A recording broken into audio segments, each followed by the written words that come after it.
Ladies and gentlemen, welcome back to the Sellik, the Thunder Celtic fan podcast. Today we're a couple of men short. There's no Callum, there's no Paul. I'm joined by two of the regulars so far out of the 3 episodes, so I hope you join me. And welcome back, Kieran and David. How are you? Good? Glad to be back. Right. Aye, good, that's what I like to hear. Right, enough of wasting time. We may as well do what we've done for the last one and we'll jump right into it. No need for the laughing now. Right, anyway, anyway, first thing we're going to talk about, may as well jump into it straight away. Let's get down to the stuff that we done last week. Actually, I said, I'm sorry, but I said I was going to ask you a question based on the video that I put up on the channel today. I feel like you are going to give me the same answer, but I'm going to ask anyway. Since your young memories can think back, as we're into Champions League season, what would you say is your favourite Champions League match as a Celtic fan? David, have you got one? Just quick. This is just a quick wee 1 minute thing. Just have you got a personal favourite? Is it going to be the same as everybody's? But when you go, Probably Barca. Barcelona, and City because we were there. Nah, that adds to it. Kieran. Yeah, probably Barcelona because I was there. You were there. Don't need to rub it in. Okay, I wasn't a season ticket holder at that point. Oh yes, I was a plastic fan. Right, anyway, that's that done. I just wanted to quick glass up. But this is the first podcast we've done in about 3 weeks. I think it was actually 3 weeks the day since the last podcast actually. So a lot of things have actually happened. The transfer window's passed. The Champions League group stage was drawn. We've had a few more league games. International break went and gone. A few things have happened. But the first thing I want to talk about is probably the biggest thing, and that is the Champions League group. We've obviously been drawn our group. We've got PSG, we've got Bayern Munich, and Anderlecht. Kieran, if you want to quickly sum up your thoughts of the group, what would you say? Group of death, but every group is like that, to be honest. Do you go into it with a optimistic mindset or confident mind? What's your thoughts? I mean, you've got to be optimistic, haven't you? But it's very hard to be optimistic. I know, it is hard to be, but I mean, especially when you're drawing Bayern Munich, who could easily score about 80 into Allianz. Bayern Munich are a very, very good team. So are PSG. A force not to be messed with. David, you watched the Champions League draw. What are your initial thoughts of the draw? What do you expect from this? Expectations? Well, it is the Champions League, so it's not going to be an easy group. We're never going to get an easy group, but easier than others. But obviously, there's no. That's always one misconception. Everybody goes, "I want an easy group," but no group really is easy. I don't know. I think it'll be good because it's like big teams. It's good to get them at Sellik Park, and then it's like a full house, and it's good to get like big games. One thing that I know, does this personally? I take the outlook right. I don't know if this is a point where you might disagree with me. Do you want Celtic to draw the big teams to see? It annoys me when somebody says I want us to get Barcelona because I want to see Lionel Messi. At the end of the day, I pay a Celtic season ticket to see Celtic. I don't care about seeing Messi at the end. I just want to see the team do well. It does annoy me when people say, "Oh, I want to see Messi." Well, book a flight to Barcelona. I think it was like a good balance because you'd be heavy, and you would be happy to go through, but not to go through. But I mean, see if you get like 3 quite shite teams, should be like, I feel like it might take away for the glamour of the Champions League. You look at Leicester's group. Leicester, like their first ever season, their only season probably in the Champions League for a long time. Who were the handed? They were getting Porto, Besiktas, and somebody else. It wasn't exactly lights, camera, action. It was quite shite. I mean, if we were handed that, to be like, I think I would lean towards the aspect that I'm happy because I think we could get somewhere in it. I'm not too bothered. See if we did get gained see if obviously this is just a pure obvious statement, but I mean it'd be much bigger if we beat PSG than Anderlecht. It'd be a much bigger moment, if you know what I mean. At the same time, it's much easier to beat Anderlecht and much easier to get. Well, that brings me on to my next point about Anderlecht. I mean, I don't think obviously no team's easy in the Champions League, I would say, but I mean, I think everybody might be writing them off a bit too much, but they're not going to be any pushovers. Keep going. Sorry, I'm cutting you off. No, I'm just saying, I really don't think it's going to be an easy game. Also no away, but even at home. Gladbach's a perfect and example. That leads me on to my question. My question, mainly for this whole topic of the Champions League group, should Celtic be finishing third? Do you think we'll finish? What if it's me asking? Would you be disappointed? That's basically what would you be disappointed if we don't get that third place finish? Should we be going there, David? Your thoughts? I think we should be pushing for third. I think obviously, but I mean, I hope see if we do finish off. But at least see if we get a good try and we finish off. I hope people don't get on the backs of the players because at the end of the day, they're not world beaters. They're not going to win the Champions League. Fingers crossed today. But I mean, Anderlecht are a team who have probably got similar, maybe even better standard players than us. I think people see, just because we have done some big things. I think people they forget that we are still quite a. If you look at we're a big team, but I mean, if you look at the quality of players and that, especially now that money. So we've got the reputation. Celtic have been left behind in terms of quality players. Aye. So we've got the reputation. We just need that another thing firepower. is, Anderlecht got to the quarterfinals of the Europa League. And they got put out by the team who were. And this isn't coming from a biased Man United fan, and the obvious team to win it. Right, look, I know I like Man United, right, but it was obvious United were going to win the whole thing. That was the case, but if Man United never won that, then that's alarming, because they had the best team in it by Anderlecht could have went further in the Europa League for all we know if they were drawn an easier team, so they only push over. They are a team who'll be their fans will be saying the same thing. We need to finish third, we want to finish third. We should always be pushing for third, but I hope people don't I hope people don't get on their backs and be angry at the players, because can't be too negative. They cannot. Different if we play absolutely awful, right? Fair enough, but I mean, if we get a good shot in that, same as last season, just obviously Cal McGregor missed that. We were all very raging at him. But I mean, and how the times have changed in the space of 1 year. I've went for hating him after that to now he's currently my favourite player on the team. So how times have changed. What a time to be alive. So Champions League group, third to fourth place finished. It's going to be between there. I mean, if we did finish the top two, then I've already promised in a live stream that I would get a complete bold, a 2 or not a complete bold. I'd get a 2 orange. So I will shoot your head. We can we'll do it on a live stream. We can do it on a live stream. Right. So the group itself has been covered. Right, tomorrow night, obviously, we start at half. PSG home. Massive game. Easy game. No. I feel like it's going to go one of two ways, and this is quite an obvious statement, but it's either going to go a nightmarish start like last year, or there will be some sort of positive to take for the game. Kieran, I'll quickly jump to you. Tomorrow night, what are you expecting? Coming down to not even just the score, the playing style, stuff. What are you expecting for Celtic tomorrow night? I can guarantee you right now, if Celtic play the same way they did against Barcelona and Nou Camp last year and don't press PSG, it will be in double figures. I'm not even kidding. Because this PSG team have got more firepower, to be honest. I said the same. If not, I'd say maybe equal to Barcelona, but if Celtic play the way they did against Man City, pressing the opposition and not letting them get time on the ball, then I think we can get a close game out of it. But if we just sit after them and let them play football, it is really not going to work out for us. Can I quickly jump in and ask something? Right, yesterday I got scrutinised in my match preview because I made a comment on Edison Cavani. If I was to quickly ask the both of yous, what's your opinion on Cavani? I just want to see if I'm on the same wavelength as you here. What would you say about Edison Cavani? Because I made the statement that he is class, and he's no Luis Suarez, he's no obviously, right, but I made the statement he is a world class striker. That seems somebody was very, very grudged by that comment. Cavani is probably one of the best strikers in the world. I think he's equally as dangerous. The only reason he's not got the same sort of, never got the same sort of admiration is because he was in Ibrahimovic's shadow for a long time at PSG. I mean, you look at Napoli. He's the main man. Brilliant now. See if you stuck him in a Man United team, people would be saying he's one of the best in the world. He already is one of the best in the world, but I mean, you stuck him in the United team or the City team. He scored plenty of goals in the Champions League last year. He's got a great record. Somebody was trying to say, "Oh, sorry, there. I'll just you just add on your point."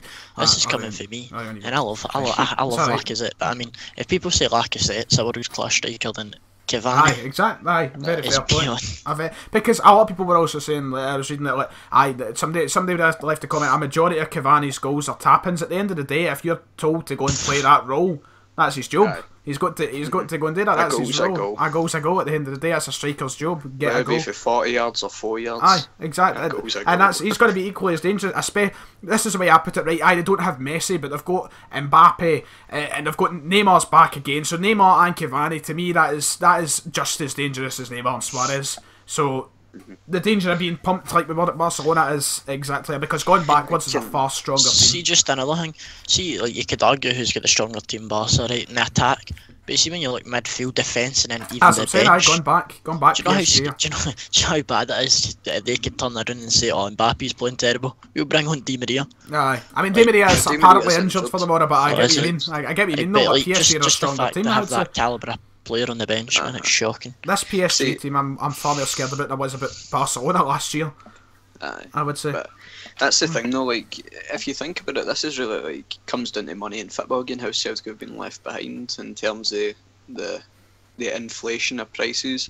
Here, I've worked out as Neymar, Mbappe, and Cavani cost £419.6 million That is for unbelievable. they three alone. That is unbelievable. I mean, Celtic. Granted, we haven't spent that in our PSG existence. We haven't even I know. spent that. I think we ever will in the next. Unless Celtic 5. get taken down to England and get money pumped into them by fucking some sheik. Arabics. Some Sheikh Mansour want to be then. I get you because 490 million. That is insane, and that's why a lot of people, if anybody even, and I don't feel like there will be a lot of Celtic fans, or probably one or two if we complain, and if we did lose last night, you've got to look. We can't complain when you're competing against that, and even Brendan Rodgers came out, and this is I seen Chris Sutton saying Chris Sutton came out on Twitter and he was saying that finally a manager who will admit he's a lesser team. It's just you've got to admit Slidig there. Slidig. That's the thing, though. But like, it's really David versus Goliath in every sense of the word. Team. Granted, PSG are why they're becoming it, but they're not why the household major names in Europe. But they've bought their way to that title. It's a bit like Man City doing in England, isn't it, David? A bit like Man City doing in England. Well, I don't know. I mean, also say it's a bit like Man United, isn't it? Just I know Man United have been it's a Celtic podcast. It's a Celtic podcast. When you're mentioning Man City. Let's keep it for Celtic now. Any further comments to add to the PSG? David, have you got any comments you'd like to make about tomorrow night? So let's jump straight into Kieran. That sounded weird. Jump straight into Kieran. I was going to say, I think it'll be a good game. I mean, I think if we just go out and play our game, like. So even if we ended up getting beat 3-0, so as long as we gave a good performance, I'd be happy. The big question that seems to be circulating, I seen it today, should Neil Baton play? Should he play? No. I know he probably will, but should he play? No. Because there comes a couple of scenarios. Like the scenarios seem to be that you've got an option. You've either got Baton at the back, you've got shifting Lustig over and playing Gamboa, maybe shoving Tierney over and playing Miller.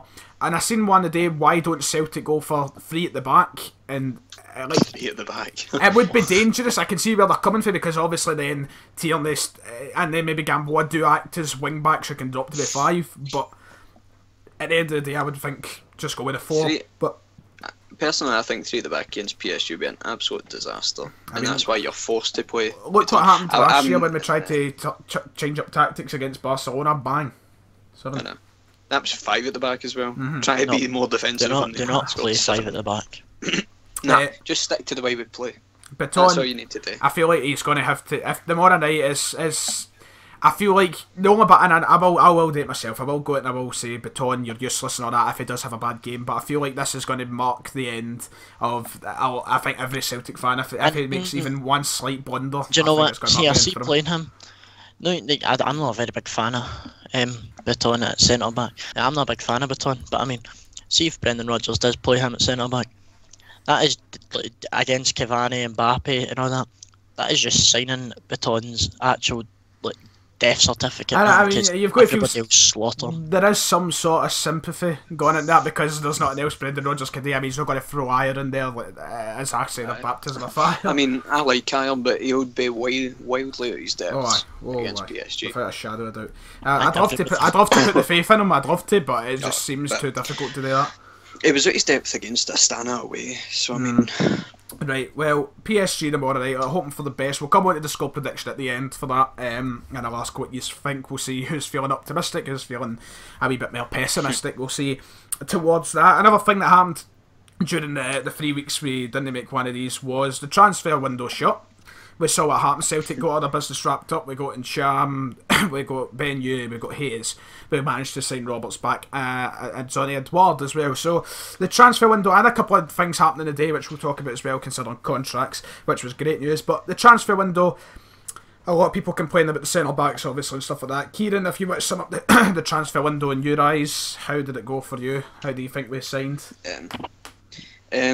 I'd say it was a success apart from the centre back situation, but that was kind of out of our hands, to be honest. I mean, like, we were going to sign Coetzee or whatever his name was, but what's the point? If we signed him, we would still be in the exact same position, having to play Beaton anyway. That was a thing.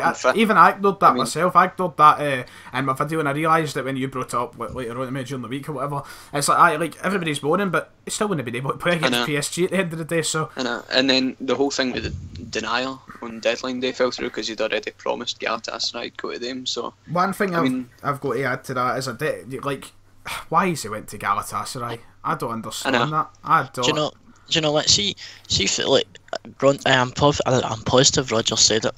Why would he just bring somebody in for the sake of it? He would only bring somebody into the team who he thought would improve. And see if he did bring in a pure, just an anybody, and he didn't do very well, people would just moan at that anyway.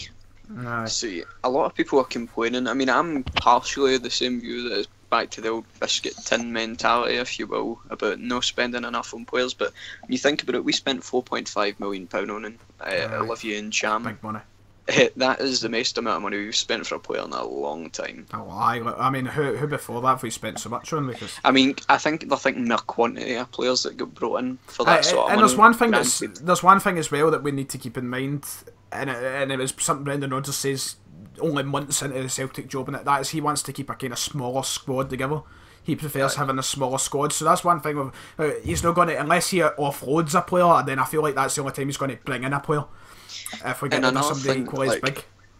People are complaining about no spending money. Granted, no spending a lot of money, but Roberts, we got him back on loan. Obviously, it's not what everybody wanted. Celtic were willing to break the transfer record from, but it came down to Man City's decision at the end. They said no, so it was out of their hands. But Celtic are reportedly paying £3 million in loan fees to get him back for a season. That shows intent. I genuinely think Sellik had an actual decent. I think, see, just because it was kind of no spread out, but I mean it wasn't all at the kind of one time. Aye. It just doesn't seem as much. The one thing that I think the main takeaway for me is we did not lose one player. That is massive. After having such a good season, that is just great. Armstrong was got Simunovic, Simunovic was made. Shevchenko was ready to leave. I was supposedly ready to leave. I got Copenhagen. That would have been an absolute disaster. That's the last thing we need. So if you think if we take the transfer window we just had there, it begs the question: do we? I mean, it'll be better to reevaluate in 6 months' time because we'll get to see obviously how the team have played. But do we need anybody? Do you think there's a desperate call for anybody in January? Another centre back. I think it depends. It depends. How desperate do you think we'll be for a centre back though? Because I mean, Boyat and Shevchenko will probably be back, but it depends. We're still in Europe. You're going to have the problem with them being injury prone, and that's when they're just going to go away. I suppose. But all of them are injury prone. Like their three best centre backs, Simunovic, Shevchenko, and Boyat, have got a track record of being rather injury prone. Aye. So, I mean, that's not really something we can control. It's just something that we've been dealt, we need to deal with. So, a couple of things that were wrapped up today, of course, a new contract, Scott Brown, 2 years. So, am I right in saying that this 2 years, it'll be the end of what season would it be? 2020? Is it just a normal 19. 2008? So, right, I know, bad. Right. It'll be this season. This is how I feel, Tyler Marsh. Right. So, what do you think? Do you think Brown's on the? Do you think that's him ready to go, ready to get up 2 years time? What age is he now? 31, 32? 31, something like that. If he was willing to retire for the national team just a year ago to keep himself available to play for his club, and then he's came back, I don't know if he'll just retire at the end of this contract and go on a relative high. I really did think he would. So he won't even be here for 10 in a row then if it was to see the end of that contract, if it was to not sign an extension. That's quite surprising. I really did think he'd be here for but that's the thing though, we don't know if his form is going to majorly dip over the next 2 years. Even at that, I would, well, he might, I have a feeling now that I think it, if he does retire, I think he'll go straight into the coaching team. Right into the coaching team. So he would still technically be a part, but I did imagine him being there to perhaps even be a bench kind of just experienced player who could come on when we need him. I didn't expect 2 years. I mean, but the good thing is, the main thing, I think, Joseph Simonovic, I did not expect to hear about a 4-year contract. I did not. That's good. That was a really pleasant good surprise. That is a brilliant. But at the end, at the same time, I mean, what are the odds of him fulfilling that 4 years? I think the whole point of the 4 years is that when somebody from England comes calling, they can ask for more get money. as much money. Aye. That's because realistically, and I don't see him being here next season. I really don't. I don't But see it happening. how much was it he was rumoured with West Brom? Was it 10 million or £9 something? million pound. £9 million. I think about it, like, see, just the fact he signed that 4-year deal, they could end up maybe getting like 12, especially if it's another good season, something like that. I seen something a few weeks ago, and it really, I think it struck home because Celtic and other, even Rangers, they need to start valuing their own players more highly. Oh, I know. Players Oh, for aye. Scotland, like Barry McKay, I didn't think he was a £6 million player, but that's to let him go for £600,000. I know, especially when it was only the space a year, they've all valued him at £6 million. So, like, how does a player? I mean, he didn't exactly have. Cummins go. And the worst part is, he didn't even have that drastically a bad a season for Rangers. He was one of their more, That's better the thing, players. though, like, there's another example where it's been left behind by inflation. English clubs are buying for the exact same amount they would have paid a few years ago. Aye. Whereas inflation suggests they should be a lot more. You remember that wee photo, and it was like one of the Rangers pages put it up. It was like, it was a hangman. It was like Barry McKay, $6 million. It was like Patrick Roberts, like I don't know, like you're not a talking million about or something like that. Don't know what was it. you not talking about the thing with what Jordan you're Rossiter comparing the loan deals, saying Was it we're worth him? that. I don't know. That's what I vaguely remember something along those lines, but It was Barry McKay.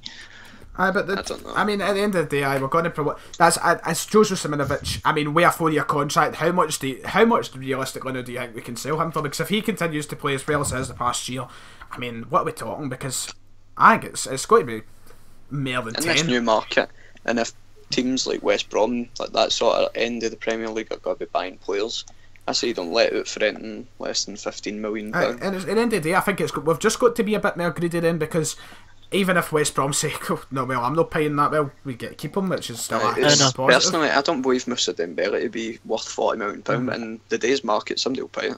Somebody will pay something ridiculous. I don't know, in England, that's spare change to them nowadays, isn't it? I know. That is That's genuine standard. spare change. So, I mean, See, just the fact that Celtic don't need to sell as well, that means we could get a bit more, because see if West Brom, if they do, or any team even, will want to buy Simonovic or any other players, like Armstrong even, like, see just the fact that we don't need to gear them up and we can kind of just not take the risk, but we're comfortable enough now, like financially and that, just to kind of say, do you know what, we can give you a wee bit more money. That just makes all the difference between, like... That's the thing though, Celtic are competing with, like, for players in like, realistic terms, Celtic are competing, if they want to buy a decent player, with the lower end of the Premier League and that. Even the top of the Championship, the teams at the top of the Championship can afford to pay double in wages what Celtic can afford. Because, like, what is it, teams through the Premier League get something like £64 million for payment for 2 years for getting relegated. Yep. And that's just going to keep going up and up and up. I mean, before we know it, it'll be like 100 million.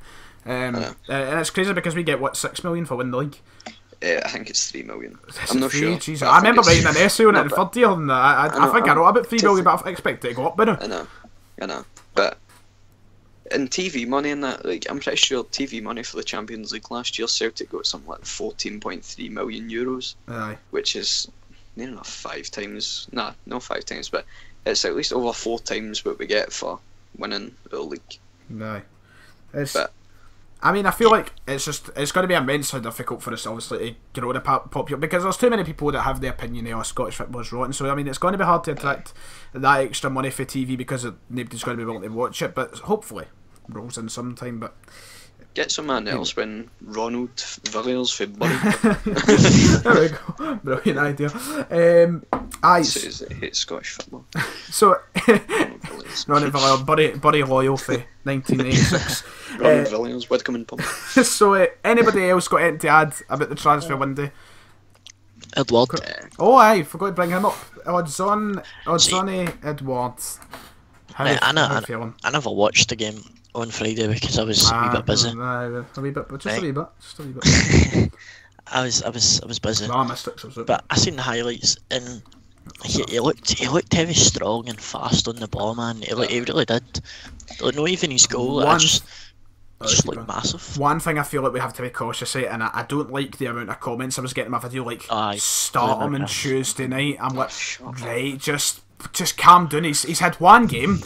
Don't throw him like Lee Griffiths, right? I can see him making a second trip. I've said it, because Griffiths will not finish the game. I've said it time and time again. Griffiths in the big games, especially in Europe, has tended to disappear the past. It's no point to. Well, just say this. I mean, like, if you look, I don't remember ever like a Champions League group stage appearance for last year, because Dembele was one getting the nod, but when Griffiths came on, he never done anything to. Did Griffiths even come on in any of the games? Did he? I don't know. Last year we were like, now I fingers crossed this happens again, but we were like, Dembele, he's scored these first 3 goals, 2 penalties and like a deflection. He's not that good. See if that Edward turns out to be like Dembele. That could make that 10 million. It would be such a clause. No, I like the agreed upon fee look like a bargain. I know I'm saying this and I could be completely wrong, because it could start the morning, it could somehow do something miraculous, but I just cannot understand why people would actually say start him the morning night. I mean, he played against Hamilton Academical. He played against Hamilton Academical. He had a good game, fair enough. That does not merit him to go Air Griffiths, who has had a fantastic start to the season, because of one appearance. What are you saying about Hamilton? Right, but like, you know what's going to end up happening? Like, we'll end up getting this boy caught up in his own hype. Like, he'll start his own bloody demolition. I know that pisses me off to an extent. Like, it's going to end up happening. I know, but just see if somehow he did come on and he scored, man. That would be brilliant. If you're Tony Watt's style against his own team would be lovely. And Patrick Roberts. Obviously, Tony Watt never played for Barcelona. Aye, see if somehow he has the best season of his life, man. Like, and just kills it. I say, just buy him for 10 million. And offload him straight away. Imagine that though, like, buying him for 10 million and he was absolutely rank rotten in the second season. How much do you think it will merit for us to like trigger that? If we want to trigger that, which I don't think we will, like, it depends. What do you think he has to do for us to actually? The only way I really could see that happening is if he had a Dembele season and then we sold either Griffiths or Dembele. Well, that's the thing. He's not going to get bought for 10 million if he remains the third choice striker. He needs to break and make yourself the team sheet. That's what I was saying. Do you think he'll actually get to do that once Dembele's back? I really just don't. I don't see spending 10 million on a third choice, as you said. Like, the only way really that would happen is if he sold. If he proved himself to be the replacement for Dembele, then we do that. I want to go back and reword something when I was talking about Griffiths. What I really meant to say was this is a better big game player. Just my opinion. That's why I just got to go and add that back in. But Odsonne Edouard, we'll see how he gets on. I think he will make an appearance tomorrow off the bench because there's no chance Griffiths is finishing the game. I mean, if Odsonne Edouard starts, is that concerning you? Do you take a concern for that? It just depends. I'm going to be concerned, but I don't. It won't happen. It won't happen. But for me, if he starts, do you? If he just comes on. For me, I feel some sort of concern. I don't know. I just don't know. I'm concerned, but I mean, inexperience would show. I'd rather even Look what Dembele done. Look what Dembele done last year. We don't know. And then the only thing is like, I know it's not exactly the game you want to see it, but see if he does come on, he does do decent, you could really see the calibre kind of player he is, but then it's not really a game you want to it's not the game you want to do that. Right, we've hit about the half-hour mark, unless has anybody got anything to add about the transfer window? And just quickly, otherwise... Johnny Hayes. Oh, Johnny. I feel like a lot of people have been jumping on his back very unnecessarily because he's not had a chance to prove himself. I mean, the guy's had a few sub-appearances, a couple of starts. Granted, he's not shown anything spectacular, but he's done the job. One thing it's not the thing that really annoyed me was people saying put him out on loan to Cardiff straight away. The guy's even bought a house, you know. But like one thing that that I think that is really going to come across in this podcast. We definitely seem more kind of sympathetic fans. Like we definitely more kind of relaxed approach. Like you can say sympathetic, or you can just say like level-headed, because people are really just jumping down the guy's throat for no reason. I know, it's like he's just moaning. I mean, he's had a couple of how many starts? Two starts. It's ridiculous. And people, I think, just too many people have expected Patrick Roberts type performance. Like, we've came off this season and like, just some fans like. I swear, see, I've said it before, but see if we start passing the ball back to the back line the more and we need a goal against PSG. If I hear people moan, I swear to God, I might kill myself. And there's a thing that you said just before we came on well, no came on there, we're not live, right, we're not doing a radio show, but just before I started recording, one thing you brought up is, if we're doing 2-0 in the 60th minute, the floods of fans leaving the stadium. I swear to God, man, lock the doors, please. Because see if I see 20,000 people heading towards exits when PSG go 2-0 up, if that was a possibility. Well, obviously it's a possibility. If that happens, that's better than a possibility. Some people might say certainty. We're optimistic. See the people who leave like a few minutes before to go get like for traffic reasons. You can understand that. But there was a Facebook status in it, I read it, and it was like, you don't turn the football off if you're watching it in the house at the 70th minute. Why would you leave a game? No, like, the 70th minute is so stupid. It is so stupid. Why pay, especially for a game like that, you're paying £50 face value for a ticket to leave 20 minutes before the game is done. I mean, even if you're doing 2-0, stay, support your team and get your money. Get your money worth. I'm just saying, like on you go. Well, alright, I was just going to say, see, even if in the league, say we're winning like 3-0, and we score the third goal in the 60th minute, you see people leaving like, alright, job done, time to go home. I know. I can guarantee you, see if we were playing Rangers, no chance. Went 3-0 up in the 55th minute, would you see fucking anybody leaving? There's an example. I don't think so. I know it's still the same, right? But I mean, you did not see anybody leave the 5-1 game. People were there for 20 minutes. Exactly. People who when we play Hamilton need to go and catch a fucking train. Need to beat the traffic. No beating the traffic on Old Firm Day again. We can proudly say for our season tickets last year we did not leave one game early. Let's just keep that. I don't see the point. I don't care even if Celtic were to get absolutely humped tomorrow, I would not leave early. No, you stay to the final whistle. Stay to the final whistle. Yeah, but the thing that annoyed me, we got beat 2.5 Gladbach last year, and the stadium was half empty by the final whistle. Aye. It just annoys me. Like, stay short. If you're one of the people that leave early, then I just want to know your reasons for it. Like, how can you just do that? Like, and I feel like the same. It's not a crime. I feel like it's not a crime, but I mean, I feel like 80% of the response will be, "I want to beat the traffic," but I just feel like, come on, I mean, maybe a game finishes at 10 o'clock at night. You do want to get home, but I just need rush surely. I mean, surely I can put up with. No. Like, come on, like, I think it just comes down to the fact that, like, it's just stupid, innit? Like, it is just stupid. See, even at the St Johnstone game as well, like, as soon as we scored the equaliser, people are leaving, like, right, as we done. There's just, when we're still chasing the equaliser against St Johnstone at home, people are getting pure raging and leaving early, and it is just beyond me. That's the famous. You're sitting chasing the equaliser, and you want to leave. It's a famous Michelle Kershaw would say, settle petal. And you know, see the one thing is, I bet you see the majority of the people who leave early, they're the same kind of people who go and like Sellik fans are the best in the world, and English, like all the English fans do this, and then leave 7 and I don't want us to come on this podcast and feel like we're scrutinising for like, listen here, you're a prick, I hate you. I don't want to come across as that, but it's just something that, and it's the same way off the year. If you leave in the 60th minute, you're a prick. If you've got a valid reason, then fair enough. But I mean, if you're leaving it at 60th minute just for the sake, right. We've got a wee rant about fans leaving early and done with. I've got one more topic wrote down here. If I've got anything else to throw in, then feel free after it. But the final topic that I have got planned, unless you've got anything after it, then feel free. Craig Gordon. A lot of recent stick for the guy. I already know Kieran shares the same opinion as me, David. Your opinion on our number one, Craig Gordon? What do you think? Well, I think, see, when it comes to like shot starting, as in being an actual goalkeeper, Aye. I think he's brilliant. I think he genuinely see the amount of saves he pulls out. However, see sometimes when he's got the ball at his feet, he is a fucking I think that is definitely the obvious point. But do you think he made and Chris Sutton released was it an article? I think it was an article the day talking about how he doesn't trust Craig Gordon, and then you see the immediate response, and it's something I've seen on my channel for the past month now.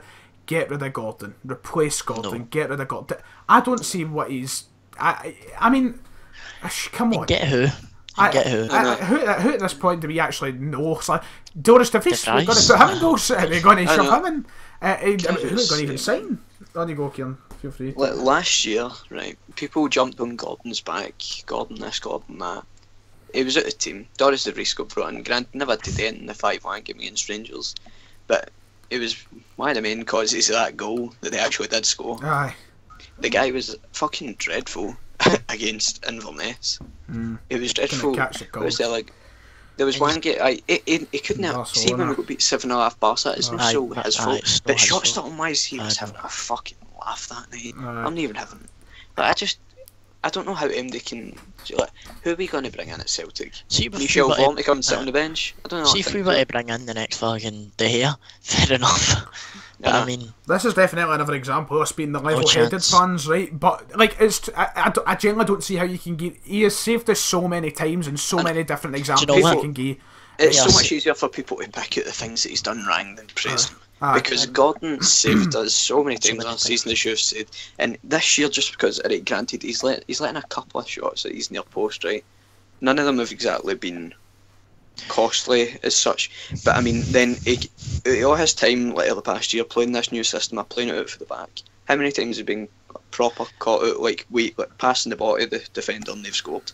I'm pretty sure it's just the once, and it happened against St Johnstone.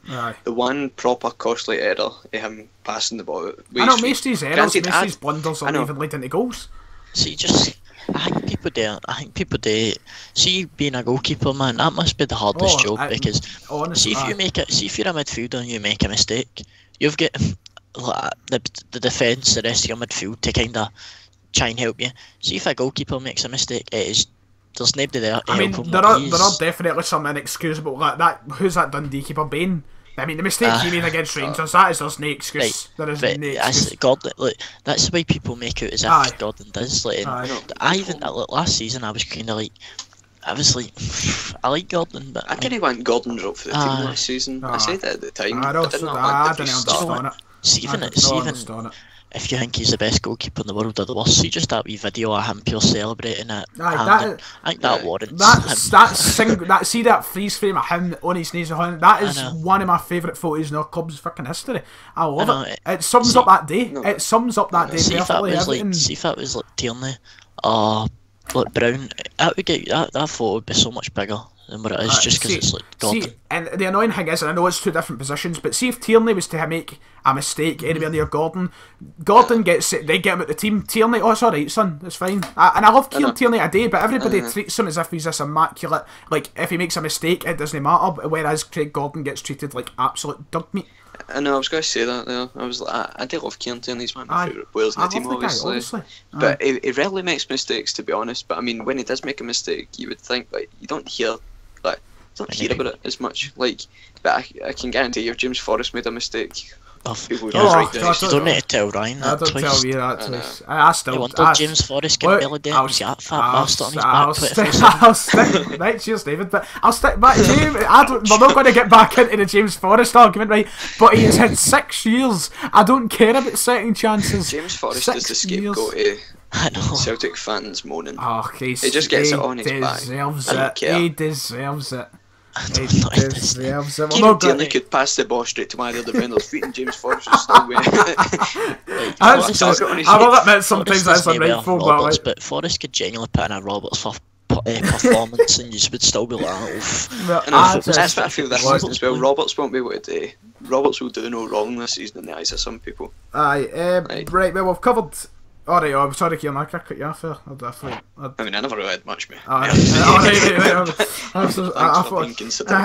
Right, we've covered the Craig Up right before. We're about 40 minutes through it. So, any other topics before I ask for the predictions of the upcoming fixtures? Anybody want to bring up anything Celtic related for the past 3 weeks that feels merited to be spoken about? What was I going to say? I don't know. I did have something. Take your time. Might need to cut this bit because I was thinking. Cut this bit until we think of something. Blowjobs. Thank you, Jamie. Yes. Cameo appearance. Right, after a long hard think and a wee bit of editing. I mean, you're not meditating a podcast, but I've done it anyway. Right, we wanted to talk about the back line for the tomorrow night. I mean, considering obviously the whole... We spoke about it briefly in the actual PSG talk, but the back line for the tomorrow night. Kieran, any points today? What do you guys say? Well, right back, I would rather the back line consist of... Well, the two centre-backs being Simunovic and Lustig. I would rather push Lustig in to be centre-half. And even play Gamboa. Granted, Gamboa has not played for us like this season. He's played for his country, but he's not played for us. He's got the match fitness, but do you think he's ready to be thrown into club football like that? Bang. Well, I would rather throw him in than an experienced Anthony Ralston. I don't know why. His first name is Anthony, isn't it? I've just butchered that. It's definitely Anthony Ralston. No, but that's the thing, though. Well, the main deciding factor for me not wanting to start Ralston, if it was a case of that, he couldn't handle Michael O'Halloran. He could barely handle Michael O'Halloran in that wing against St Johnstone. What chance has he got against Neymar? What chance has anybody got against Neymar, really? Well, Gamboa's got the pace. I know. That's the thing, though. I feel like Gamboa Gamboa does offer the chance of, like, if Neymar gets by him, he can catch him and try and go again. I feel like he offers that. See, I know Gamboa's not played very much, but see when he's played right back striker. Like, he's actually been very, very attacking. And I know he played very attacking. Gamboa's not been getting as much of a chance as I thought he might have. Lustig's big six. That's because quite a reputation. No, Lustig has just managed to keep his place in the team. That's because just say Gamboa came in with a reputation. He came in with, I mean, obviously, he came from West Brom. He came from the Premier League. He was. I mean, it started quite a few. That was a West Bromwich Albion. It started. But he started like. I wouldn't. Was it weekly? Well, it wasn't even getting a game in the fucking. The previous season previous season before we signed him, but like before that, I remember seeing him like, every now and then. Like he was getting games. Well, I wouldn't say a reputation. That's the thing, though. The only thing people knew about him was he was fast. I remember seeing videos of him fucking sprinting down the pitch. I'm like, well, can I defend? I mean, it's a right back, so that would be helpful. I just think Ralston had a chance, like, I know, but... No, so we've got a Ralston now, we've got a Ralston, we've got that. I think that may be the first time on this podcast we've actually had conflicting views. Well, if Ralston were to start, I would obviously back him to do well. But then, who would you rather play Lustig and Beton, or Beton, however you might fucking say it, or Ralston and Lustig? Probably Lustig and Beton. I don't like Beton. I don't want Beton to start. I would love if Sviatchenko was to play with a fucking broken leg. But, I mean, I don't know what's wrong with Sviatchenko, but I would rather him playing than Beton. I'm not even kidding on. Say we just stick free at the back at Simunovic, an injured Boyata, and an injured Sviatchenko. Perfect. Still probably be better than. Right, we covered the back line. I would say for my back line, I think it is going to be Beton, sadly. But if it was me, I'd probably go with the Gamboa approach. Probably, I'd just trust him because he has more experience at Ralston. But bastard, you just said Ralston 2 minutes ago. I know I did, but I'm convinced. Like, I don't know. It's just it is such a big game, and Ralston is like, I love him. He's warmed to my heart. Really, but I don't love him. It's not as if Gamboa's actually proved himself that he's like amazing. That's right. I don't know. I don't care. At the end of the day, it's moving on to midfield. Oh, they were going obviously to the way. I mean, obviously, like midfield. I would say Brown and Cham. They two will start. And Armstrong. It's the third place. I don't think Armstrong. I want it to be Cal McGregor. It will be Stuart Armstrong. Tom Rodgick. No, Cal Armstrong. McGregor. Cal McGregor. We're all three different. Right, can I just say, right, Celtic play the two central midfielders and then a Cam.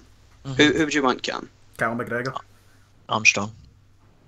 No, I would say Tom Rogic because feel Tom like- Rogic is Rogic very is strong. so much better Rogic- coming off the bench. But Rogic has got the ability to actually go past players. He's a big, not saying Cal McGregor, but against teams at PSG, I'd rather Tom Rogic gone at them than Cal McGregor. I feel like I would Rogic rather offers so start much Armstrong. something. Tom I Rogic feel is like, made a I presence. feel like Rogic can bring something later on the game if we That's need the it. thing, though. Whereas But Armstrong hasn't been starting in the cam role for a very long time now.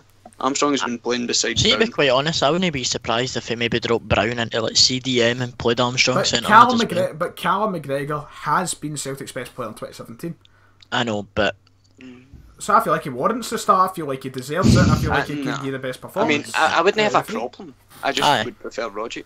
don't get me wrong, I wouldn't like I've no got to go to the stick by game if he was myself. starting, but I just think Armstrong's Set just, aside and Armstrong second is I said probably. it. See when we were talking about his contract, I was just saying I would take the risk because I think Armstrong's just different class. I think he is brilliant, man. I like Armstrong. He played well on Friday, but before that, he was having a bit of a rocky start to the season. Nah. But I that think obviously, I think can one good understand. performance against Hamilton merits a I can start understand against everybody's PSG. points, like you're saying Rogic, you're saying Armstrong, but for me, I just feel like Rogic offers more off the bench and he's better when he comes on late, and Armstrong is just, I don't know, I just feel like because he didn't have the best start, and he's started coming into a bit more now, but because he's not had the best start and McGregor has had the best start of any player on the team, maybe apart from Griffiths, I feel like McGregor deserves it, so... Well, that's the thing, but we're going to be doing a lot of defending. I would rather Tom Rogic be defending than Cal McGregor. I don't know, but because I feel like Rogic is a more attacking player. I know, but if we need to get back, I would rather a big fucking... I suppose physicality Like does 6 foot physicality does come into it, nose I suppose, but I feel like McGregor has played a bit deeper before than what Rogic has in the past. So maybe do you think he'll play the cam or do you think he'll play like a CDM two centre mids? I think we need to just keep the way we normally play. Because if we change 'Cause I your don't think tactics that's a to big fit difference. PSG, then we're doing I know, everything against but Barca, see, just- adapting to fucking defend. See, even though we usually don't play know. like the cam, it really does end up kind of like turning into like the kind of CDM because Brown sits very deep a lot of the time. What Brown does is like when Aye, he basically turns centre back. see, Celtic are only going to have the same sort of like, authority tomorrow, but like, in the way I know. Brown drops into the centre back position and centre back, the whole defensive line pushes right up the pitch. We won't get that opportunity tomorrow unless it's for a set play.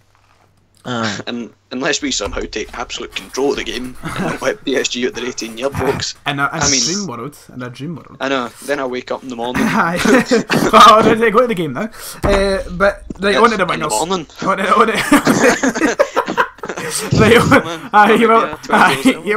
You want to meet all the players and the front room staff and the door boy and all that. Anyway, on to the wings. We just ripped it with the door boy and all that. Get to. I don't know. Right, on the wings.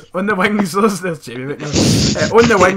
On the wings. No discussion. Sinclair Roberts. Unless David, you want to proclaim your love for the mighty James Forrest.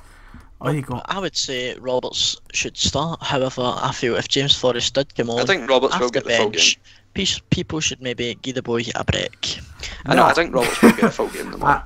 Because I if don't want to come Roberts across played as the exact same as James Forrest, an they would have a problem. I don't want to come across as the anti-James Forrest. I hate you, but I hate But him. you're that. Anyway, right, we've got the wingers sorted. So striker, Griffiths. Griffiths without any shadow Do of a not understand, and I'm just going to reiterate it for you earlier before we end this segment, but why the hell would we start in Sonny Edouard tomorrow night? I do not understand. I don't know. The only reason he would maybe feel get is he's maybe a bigger presence. However, No, I think Griff actually wins like some amount of headers and everything, man. Like He's eager, he's determined.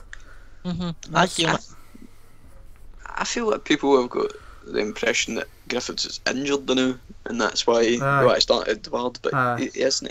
He's not injured. Aye. I mean, he even came out and said after that Scotland game he'll be fine to play. Aye. He got rested on Friday, Right. so he would be fit. We are about 51 minutes through. We're about through every topic that has to be covered, I would say. So, very well done to you. You've done well, getting your points in. James Forrest still shite. But our score predictions for the upcoming week of games. We will do another one of these before the Old Firm, I'm presuming. So I won't cover the Old Firm because it would be logical to make an Old Firm episode of this. So three games to cover. PSG tomorrow night, the big one. Score prediction. David, what are you thinking? Optimistic? Should we have an optimistic, realistic thing here? Aye. Do you know what? I think like we're just because we don't like saying getting beat, right? I'm going to say 2 each. However, see if we went out and even get beat 3-0 but played well, I would take that. Aye. No shame. Kieran, score prediction? I'd like to be optimistic and say a draw, but quite no. 2-1 Celtic. Get on. It'll be 3-0 Celtic once PSG have been removed for the competition and the original 9-0 win gets fucking revoked for the record books. Financial fair play antics. So is that what would you say a prediction is? I don't know. 1 each, hopefully. But I mean, in realistic terms, it'll probably be something like 3-1 or something. I do hope Celtic can score. No, but that's the thing. Like, see if Celtic were to win tomorrow, that would be brilliant. That would be absolutely amazing. Like, alright, keep going. There you go. Sonny Edouard coming off the bench to make it 2-0 Celtic. Then they score straight away and we're sitting absolutely shut Celtic the game. And then the final whistle goes in a moment of sheer bliss.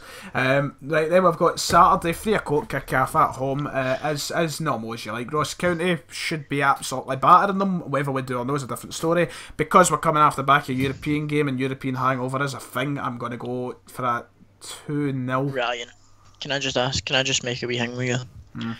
See if James Forrest ends up scoring and we win the game. Can you get a James Forrest tattoo? I mean, I'm not old enough. I'm not old enough to get it. Am I old enough to get a tattoo? Yeah, it's 18 in the field, but he got it his overseas. I don't know. I know, unless you might go to fucking Lanzarote to get your face tattooed. He didn't get it overseas. Well, he lied about his age then, which is shocking. You can get it at 16 with parents' permission. Right, fine then. I'll get a James Forrest tattoo. Right, I'll get 49 Forrest on my shoulder. Right. Anyway. Your heart. If he scores 2 goals, I want it just under your eye. Right, so Ross County, I say 2-0 because I don't see us battering them because of European. We should be, but because of European hangover, I'm going to say 2-0. David.